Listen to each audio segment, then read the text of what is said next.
Here's an inert example of a powder charge.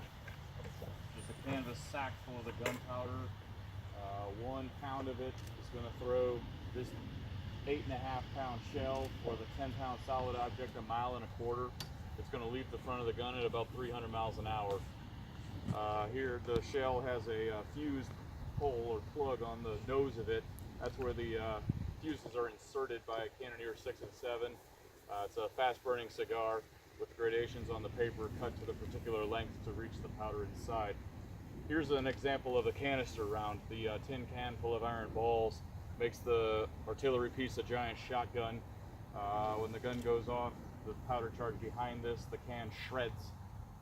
The balls are all spewed downfield.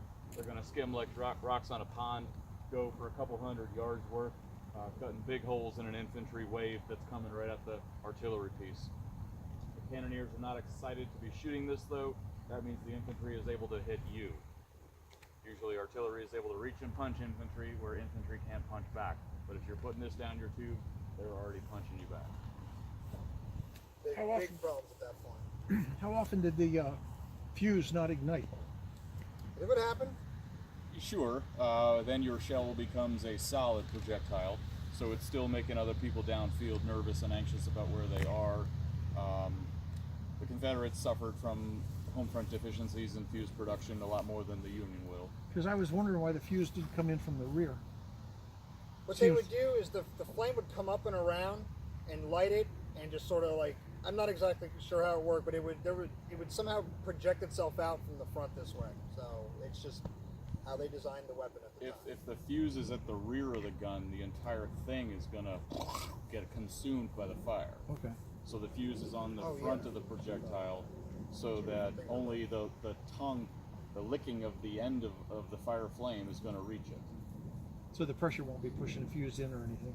What it'll do is the blast will shoot the projectile, and that little bit of flame that comes around and licks the fuse will ignite it. So as it's flying, the fuse is burning down, and because you've cut it to a certain length, when the fuse hits and burns out, it'll hit the projectile, it'll explode.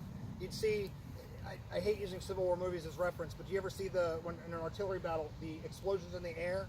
Those are fuse rounds. You want them to explode above and in front of your enemy so that it rains down. One of the things we would do with canister is we would be more likely to tip the barrel downward a little bit to sort of skip them off the ground immediately.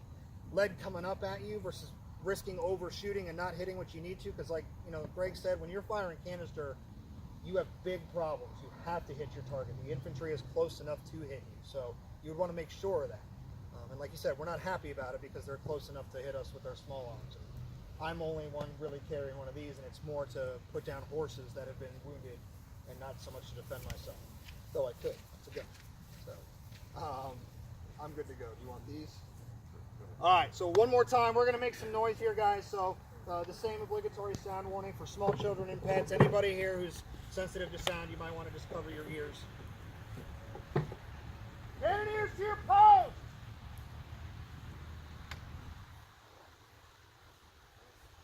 Infantry advancing! Canister load!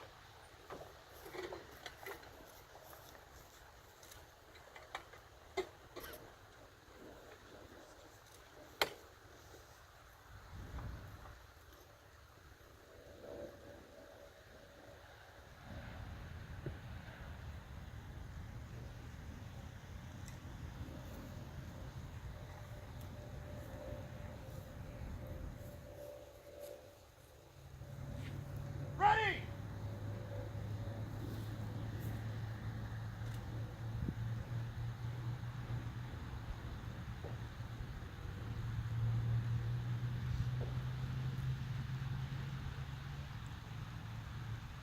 Fire! Cease fire!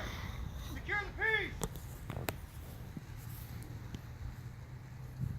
Did you hear the repercussion off the cloud face? Yeah. Way cool. You don't get to see this every day. First time I've ever seen this.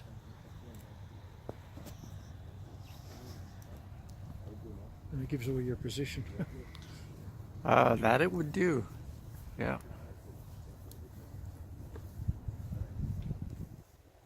It's better than a 4th of July firework. Yeah.